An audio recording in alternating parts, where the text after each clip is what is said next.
DW. L'opposant congolais Martin Fayulu appelle à la mise en place d'une nouvelle mission de l'ONU pour mettre un terme à l'insécurité dans l'est de la République démocratique du Congo. Selon lui, la MONUSCO a échoué et il faut en tirer toutes les conséquences en créant une nouvelle mission de maintien de la paix avec un mandat plus robuste.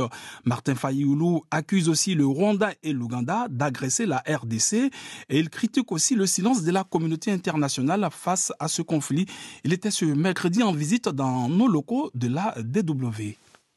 Le Congo est attaqué. Le Congo est attaqué par des pays voisins, notamment le Rwanda et l'Ouganda. Le Congo est attaqué et à la fois abandonné. Abandonné par la communauté internationale parce que les gens parlent de ce qui se passe en Ukraine. Ce qui se passe en Ukraine, c'est extrêmement grave. Mais ce qui se passe aussi au Congo est autant grave. Parce qu'au Congo, on tue, on pille. Et les gens n'ont pas de vie au Congo. Au Congo, il y a 10 millions de Congolais qui ont été tués depuis que cette affaire a commencé depuis 1994. Au Congo, il y a aujourd'hui 6 millions de Congolais qui sont des déplacés internes. Il y a plus d'1 million de Congolais qui sont des réfugiés, qui ont quitté leur pays parce qu'on les a forcés de quitter le pays. Au Congo, il y a plus de 5 millions d'enfants de moins de 5 ans qui n'ont pas à manger. Ils sont malnutris et ils n'auront pas de croissance.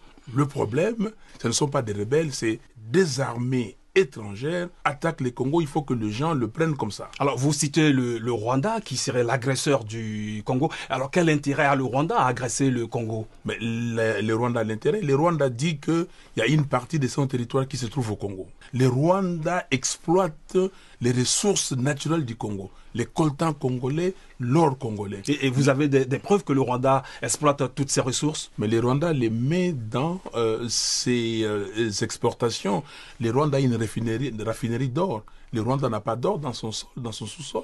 Où est-ce que le Rwanda trouve cet or-là? On ne peut pas continuer avec l'impunité, on ne peut pas continuer avec un pays qui agresse un autre pays et que toute la communauté internationale regarde comme si de rien n'était. Alors, vous parlez de la communauté internationale. La MONUSCO est pourtant présente en République démocratique du Congo. On se demande qu'est-ce qu'elle fait concrètement. Est-ce que vous êtes pour le départ de cette force onusienne, comme de nombreux Congolais le demandent? Je suis pour qu'on arrête la mission actuelle de la MONUSCO. La mission de stabilisation. On ne peut pas stabiliser quelque chose qui n'existait pas.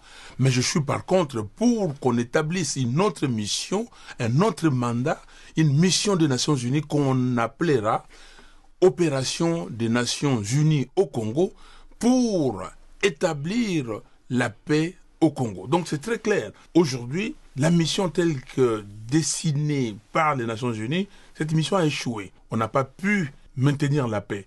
Maintenant, le pays est dans une situation extrêmement difficile.